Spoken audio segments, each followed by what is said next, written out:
Là, on arrive sur un projet qui démarre tout juste. Donc avec une technique que je voulais mettre un petit peu en avant pour les fondations qui s'appelle le technopieux. C'est là-dessus qu'on va poser, donc là on va être évidemment encore sur une maison passive.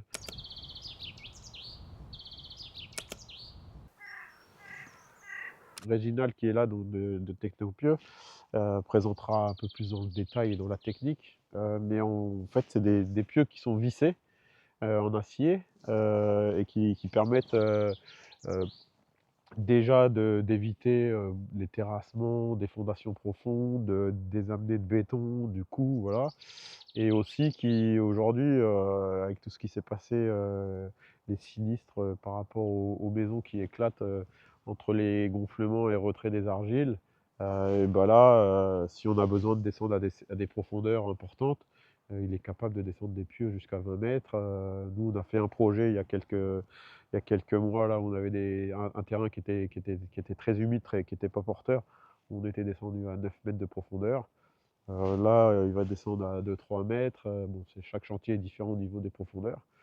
Mais ça a vraiment un intérêt pour la construction soit sur bois. Moi, je suis très fan du projet. Donc, des projets en technopieux, c'est pour moi idéal. Et aujourd'hui, j'ai presque plus à le vendre. C'est vraiment devenu quelque chose qui, quand on explique ça aux gens, ouais, pourquoi pas, ça peut être intéressant. Il n'y a pas de problème de retrait et de gonflement des argiles.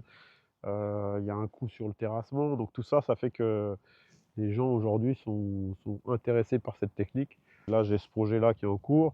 On va aller après sur un autre chantier où c'est fini. On vient de faire un restaurant guinguette. C'était avec. On avait fait un gros logement là, de 150 mètres carrés, de 3 logements sur Technopieux. J'ai une future maison là qui est encore un petit peu plus tard là, dans la saison qui va être sur ça. Et aujourd'hui, ça passe très facilement, quoi. Ça présente que des avantages. Moi, oui, j'y trouve beaucoup d'avantages. Du coup, ça se passe comme tu veux là? Ouais, ouais, impeccable. Bah écoute, Avec le soleil en plus. ouais, par rapport au test d'hier, Ouais, ça a été, les profondeurs sont les mêmes. c'est bon. Là, il y a déjà quasiment tous ceux de la Tout maison dessus de qui la sont. maison. Et hier, ce qui t'avait préparé là, avec les moins 55 mm, tout ça, c'était Ouais, c'est clair. bon. Bah, de toute façon, Ça te suffit. moi, ça me suffit. Ça va être mes points de référence. Et puis par rapport à ça, je me mets moins 55. Et puis on n'en parle plus, quoi. Affaire classée. Voilà. Réginald Nardo, qui est un concessionnaire technopieux, puisqu'ils sont plusieurs concessionnaires sur la France. Lui, il a 2 départements. Vous êtes sur quel secteur? Moi, je suis sur le secteur de l'Eure-et-Loire, l'Orne. Mais après, on a un réseau de concessions d'une quarantaine d'agences en France.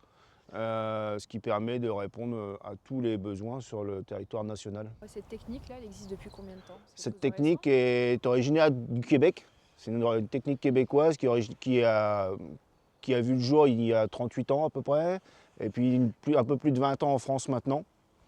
Donc le principe consiste à faire des fondations sur pieux vissés où on vient rechercher une portance dans le sol avec un couple de vissage, ce qui permet d'éviter énormément de terrassement. On n'a pas de temps de séchage et on a des rapidités d'exécution très rapides parce que là sur un projet comme ici où on a 28 pieds au total, on a une journée et demie, 2 jours d'intervention et c'est prêt à poser pour les équipes de Guillaume, quoi. Là, il va s'occuper aussi des... On n'a pas que 28 pieux sur la maison, il y a toute une terrasse qui fait toute la périphérie. Donc, il gère en même temps la maison pour nous et la terrasse qui va tourner tout autour de la maison.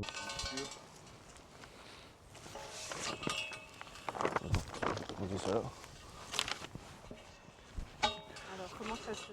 Donc là, voilà, vous avez vraiment un technopieux avec un fût, on appelle ça le fût, nous, la partie métallique ronde. À la base, vous avez une hélice, ce qui nous sert de support, qui nous sert aussi, selon le diamètre de l'hélice, à avoir notre couple de vissage pour la portance. Et ça, c'est cette hélice qui est dimensionnée par le service ingénierie par rapport à l'étude de sol. D'accord. Et par rapport à la descente de charge. C'est des catégories ou c'est fait sur mesure? C'est catégorisé par... C'est ça. En fait, on a 6 types de pieux. En diamètre de pieux, on a 6 types de diamètres différents. Et en hélice, c'est pareil, on a 6 diamètres d'hélice différentes, qui est adaptable sur chaque pieu. Et on a une usine de fabrication à Poix-de-Picardie, dans la Somme. Donc on a vraiment tout à disposition sur la France, avec une rapidité aussi de livraison. Donc ce qui permet d'être réactif sur nos chantiers.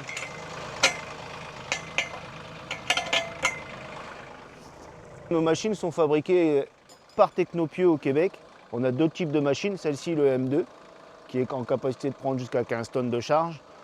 On a une plus petite machine aussi, qui est vraiment adaptée à des passages restreints, où on est capable de traverser des maisons, on passe dans des passages de 80, ou avec une reprise de charge de 12 tonnes en compression. Celle-ci, c'est un moteur thermique avec un moteur hydraulique qui permet de visser dans le sol et qui nous retransmet des pressions hydrauliques sur les manomètres qui sont ici ou là-bas. Donc en fait, en temps réel, quand on visse, on a toujours l'œil sur le manomètre qui nous indique une pression. Et cette pression nous donne aussi la capacité portante du puits en temps réel, parce qu'on a un tableau de corrélation qui est établi pour chaque moteur et chaque machine.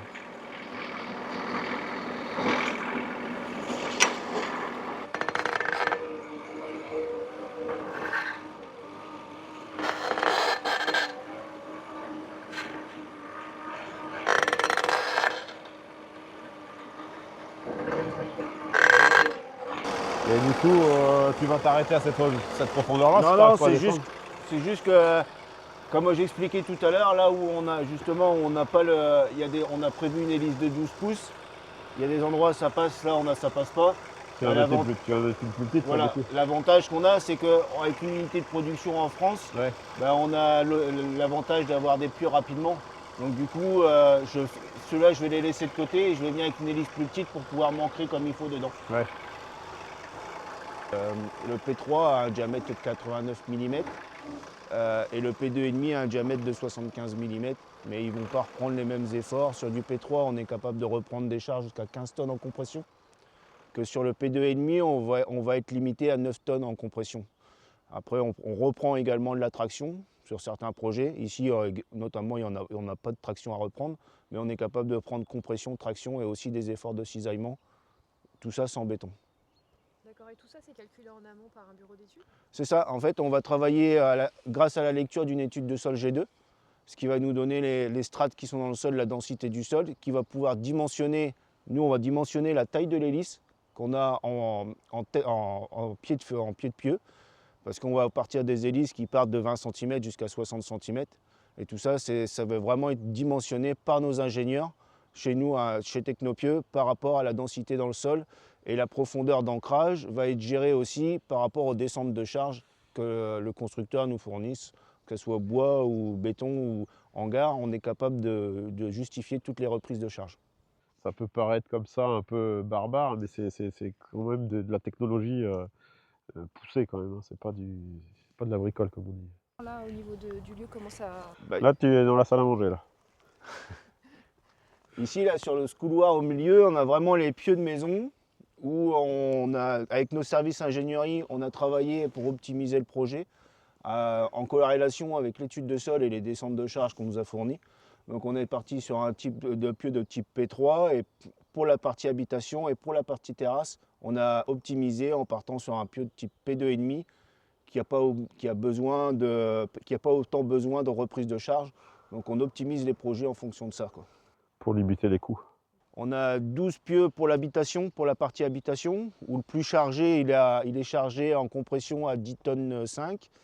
Et après, on va avoir 16 pieux de type P2,5 à une profondeur de 2 mètres pour tout ce qui est terrasse, où le plus chargé va être à 2 tonnes 8. Et là, le plus chargé, il est où?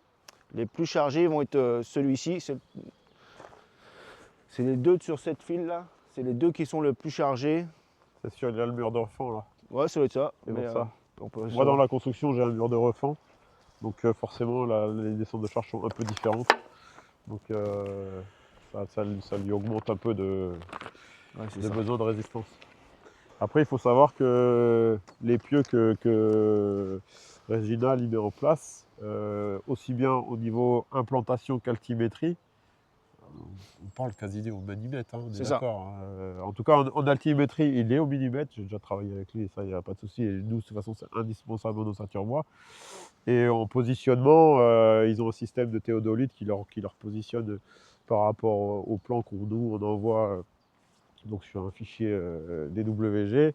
Ils se calent dessus et c'est en centimètres, quoi. La précision, elle est incroyable. Voilà. Ça, c'est important de le savoir. Et ça peut venir sur tout type de terrain ou est-ce qu'il y a des contraintes? On peut agir sur tout type de terrain, il n'y a pas de souci. Après, que ce soit de l'argile, du silex, de l'argile à silex, des argiles retrait-gonflement, dans des zones marécageuses, dans des zones humides. La seule contrainte qu'on va avoir, c'est si on est vraiment sur des bandes roches. Mais après, on va dimensionner vraiment l'hélice en fonction des natures de sol. Moi, à l'heure actuelle, ça fait 7 ans que je suis dans l'aventure technopieux là. J'ai toujours pu visser des pieux un peu partout. Donc, Après, il y a une chose importante là qu'on peut dire aussi, parce que ça, je l'entends des fois des clients quand je parle du technopieux ou je le propose. Ils ont toujours peur un peu à la corrosion, puisqu'on parle d'acier qui va être enfoncé, qui peut être enfoncé dans le restaurant qu'on va aller voir cet après-midi. On est descendu dans l'eau, donc après ils ont des techniques de traitement des aciers, ils ont des techniques par, comment tu appelles ça, protection l'électrique là, cathodique. protection cathodique, qui font qu'ils arrivent à garantir quand même le produit pour des décennies, voire des siècles, hein. On est sur des choses très durables, c'est pas du consommable, on pose pas une maison à 200 000 € dessus pour que les pieux soient pourris dans 3 ans, hein. C'est vraiment quelque chose qui est même si ça fait que 38 ans c'est quand même assez récent comme technique, mais ils ont déjà les retours et c'est surtout que voilà, l'ingénierie aujourd'hui est capable de dire voilà, on est sur des produits durables. Ça, c'est pour moi très important, quoi. Une fois de plus, l'intérêt de Technopieux, par exemple, c'est comme ici un terrain qui est alors bord de rivière derrière et dans un talus. S'il avait fallu construire ça, donc si on avait dû faire des fondations en béton, déjà une toupie, elle reculait pas. Ça aurait fallu faire une très grosse, une grosse pompe qui amène du béton, des gros terrassements, du béton. Là, il aurait fallu élaguer les arbres pour les virer, alors que là, avec sa machine, il passe partout. C'est aussi l'avantage, on n'a pas mis en avant de Technopieux, mais c'est, en gros, il passe partout. Là, il nous a fait voir des photos tout à l'heure où il a fait une passerelle par-dessus une rivière, en avançant à mesure sur la passerelle, et il a travaillé comme ça. Donc ils vont partout avec leurs engins, donc ça c'est idéal, ce qu'un maçon aurait du mal à faire. Donc, On transforme moins les sols aussi d'un point de vue écologique. bah ouais, là il y a eu très peu de terrassement en fait. Là le terrassier est quand même passé forcément, mais il a juste fait une plateforme, mais en fait la terre elle a glissé un peu. De toute façon, on s'en fiche parce que même si c'est sur la terrasse, on ne porte pas sur le déblai. On est sur pied, il va descendre en dessous. Donc même si on avait j'exagère peut-être, mais si on avait 2 mètres de déblai qui a été juste déplacé en fait, heu, pour la portance du lui il va descendre, il descendra ce qu'on a besoin, peu importe. Donc oui, il y a pas d'évacuation de matière. Le terrassement, tout est resté sur site. Voilà, on a juste, fait un déblai remblai quoi, voilà. Des chantiers propres, des chantiers écologiques, des chantiers rapides, Avec une empreinte précis, carbone diminuée, une empreinte voilà, carbone diminuée. moi j'y vois vraiment que du positif. Voilà. Et là, avec leur système de platine qu'il est parti chercher, elle est là-bas, on va s'approcher voir. Bon, là, on va pas le faire souder parce qu'ils sont pas finis, mais le principe, c'est pour bien faire comprendre. Mais nous, c'est vraiment là-dessus qu'on va porter l'ossature bois, en fait. Donc là, et c'est ça qui nous règle au millimètre. S'il a besoin, il peut les désaxer un petit peu. Si jamais le pieu n'a pas vissé tout à fait à l'endroit précis, il arrive à nous faire des alignements et l'altimétrie au millimètre. Et c'est ça pour moi le plus important. Et en maçonnerie, alors j'ai rien contre les maçons et c'est compliqué pour eux, mais d'avoir autant de précision que ce qu'ils peuvent nous faire, nous c'est un bonheur de travailler sur des pieux vissés comme ça. Et c'est posé comment tout ça? Bah, en fait, on vient régler ces platines aussi par rapport au plan fourni, dans un sens fourni, et on vient les régler à l'altimétrie avec un niveau laser. On vient régler, et après, une fois qu'ils sont réglés, on vient faire un cordon de soudure, régler de niveau dans les deux sens, et après, on enlève la pince. Ouais, d'accord, mais tu joues avec Voilà. En fait, tu joues avec ça quand tu le C'est soudes. ça, là, on vient régler Tu mets avec. ton niveau dessus. On vient régler l'altimétrie ici, Ouais. le point de référence, on fait un point de soudure, on vient la régler dans ce sens-là et dans ce sens-là, et après on vient souder tout le tour un cordon Ouais, en fait, nécessaire. c'est facile, quoi. Ouais, c'est ça, mais Technopieux c'est simple, rapide. Non, mais faut le faire, hein. Faut le faire. Cette précision-là, franchement, moi, c'est à chaque fois, je leur dis, c'est chapeau parce que c'est beau. C'est beau. Et c'est agréable pour nous. Et du coup, derrière nous, on y gagne de notre temps. On arrive déjà, on sait que ça va s'étaler facile, quoi. Il n'y a pas de question à se poser. Ça permet d'avoir un chantier livré en 2 jours, des fondations en 2 jours. On est imbattable au niveau délai. Là, on a parlé essentiellement de construction ossature bois sur des technopieux, mais on peut imaginer une fondation sur les technopieux, ce qu'on fait nous en bois, le faire avec des longrines en béton, avec une dalle béton, on va dire un peu traditionnelle, sauf qu'elle est posée sur des fondations technopieux. Hein. Ouais, Donc, ça c'est tout à fait notre corde. on ne le voit pas tous les 4 matins, mais c'est possible. Bah, ça devient de plus en plus courant, notamment dans le nord de la France où ils terrassent plus du tout, ils font plus de fondation en fond de fouille. On vient directement en fondation sur nos platines en tête de pieu, donc avec des longrines préfabriquées et ils posent le plancher poutre alourdi dessus. Donc là, sur ces principes-là, on arrive à avoir en une semaine des fondations de maison et une dalle de rez-de-chaussée qui est prête, qui est livrée, quoi.